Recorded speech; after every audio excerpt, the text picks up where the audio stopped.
from Dhaka, this is Tahmina Nupur and you are watching BSS News. At first, the headlines. Election Commission won't bow to any pressure, says Chief Election Commissioner. Bangladesh Nationalist Party wants interim government to play a neutral role like caretaker government, says law advisor. Government clears key purchase proposals on food, education, power and fuel. ICT I sends 15 army officials to jail in enforced disappearances and killing cases. Trump says doesn't want wasted meeting with Putin. Now the details. Election Commission won't bow to any pressure, says Chief Election Commissioner. Chief Election Commissioner A.M.M. Nasiruddin today reaffirmed that the Election Commission will not bow to any undue pressure in ensuring a free, fair and acceptable national election. He told a training of trainers program on election management at the Election Training Institute in Agargaon, Dhaka. The event was held ahead of the upcoming 13th Jatiyo সংসদ election. He told the officials to stand firm on lawful decisions and to never give in to undue influence. The commission, he said, would never issue unlawful orders and that every directive would follow the election laws in force. Calling for professionalism and integrity, Nasiruddin said the dream of a new Bangladesh depends on one simple value, that is, the respect for the law. The more a nation upholds the law, the more civilized it becomes. Election Commissioner Abdul Rahman El Masood, Begum Tahmida Ahmed, Mohammad Anwarul Islam Sharkar and Brigadier General retired Abul Fazl Mohammad Sanaullah also spoke at the event with Senior Secretary of the Election Commission Secretariat Akhtar Ahmed in the chair.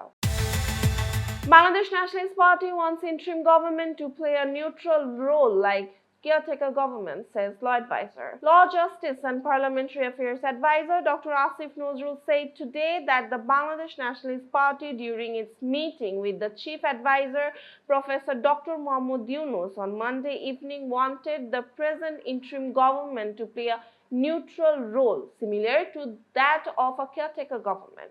Talking to the reporters at the Secretariat this noon, Dr. Asif Nazrul said the government maintains neutrality and the chief advisor has assured of continuation of the trend. Professor Dr. Muhammad Yunus, he said himself, will oversee major transfers in public administration and other areas to ensure fairness. Replying to a query whether the advisory council would be downsized during the election period, the law advisor said no such discussion has taken place and no political group has raised any demand for a smaller election time cabinet. About appearance of serving army officials before the International Crimes Tribunal today in cases related to enforced disappearances, torture and the July mass uprising killings, the advisor praised the army for showing respect toward the rule of law.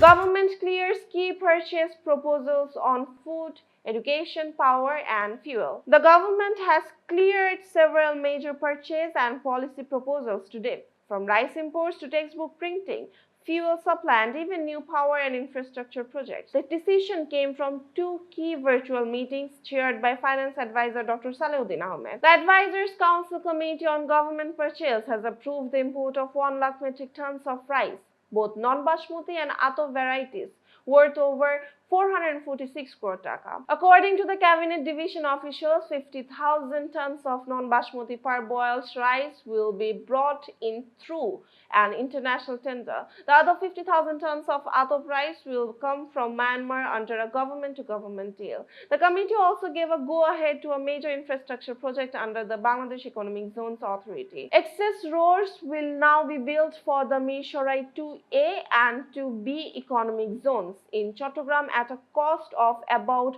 209 crore taka. In the power sector, the committee approved reprocessing the procurement of 5 new substations under the Khulna Division Power Distribution Modernization Project. Meanwhile, another major decision from today's meeting was that the government will move ahead with the printing and distribution of more than 12.5 crore free textbooks for secondary students in the 2026 academic session. The Secondary and Higher Education Division placed 3 separate proposals for textbooks of classes 6, 7 and 8, together worth over 444 crore taka. Earlier in the day, the Advisor Council Committee on Economic Affairs met virtually, chaired by Finance Advisor Dr. Salahuddin Ahmed. The meeting recommended two major proposals in principle. The first was the import of refined fuel oil through a government-to-government arrangement for the entire 226 calendar year, while the procurement of raw materials and booklets for a e-passport under the ongoing e-passport and automated border control management project.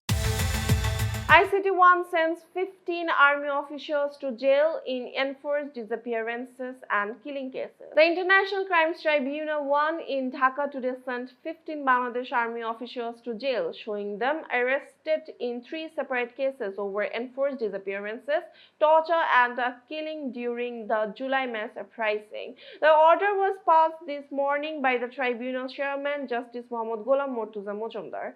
The accused were brought to the court under heavy security around 7:15 a.m. and taken back around 10 a.m. Security was tight in and around the tribunal premises with police, Rapid Action Battalion, Border Guard Bangladesh and Armed Police Battalion personnel deployed.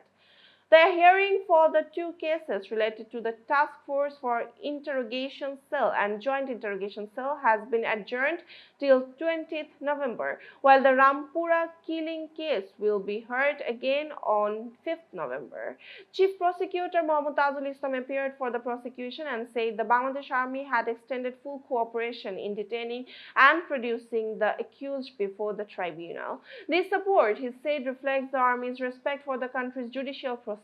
Defense Counsel Barrister Mohammad Sarwar Hossain told reporters that the accused would be kept in a sub-jail inside the cantonment. Earlier on 8 October, the tribunal took cognizance of charges against 30 accused, including ousted Prime Minister Sheikh Hasina and her former Security and Defense Advisor Tariq Ahmed Siddiq, in 2 cases over enforced disappearances and torture at the TFI and JIC cells. The next hearings in these cases will continue in November. Trump says doesn't want wasted meeting with Putin. In Washington on Tuesday, United States President Donald Trump said he has shelved plans for a summit in Budapest with Russian President Vladimir Putin over the Ukraine war. President Trump told reporters at the Oval Office that he did not want wasted meeting and would decide later depending on developments on the war front.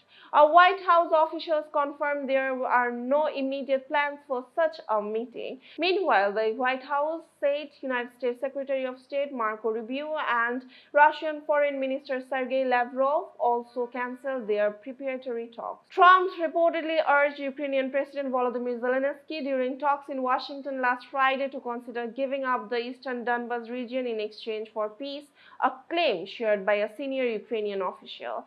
The Kremlin later said there was no fixed date for any new meeting between Trump and Putin. European leaders, including France's President Emmanuel Macron, Italian Prime Minister Giorgia Meloni, and Britain's Prime Minister Keir Starmer, issued a joint statement rejecting the idea of Ukraine giving up territory, saying Russia was not serious about peace.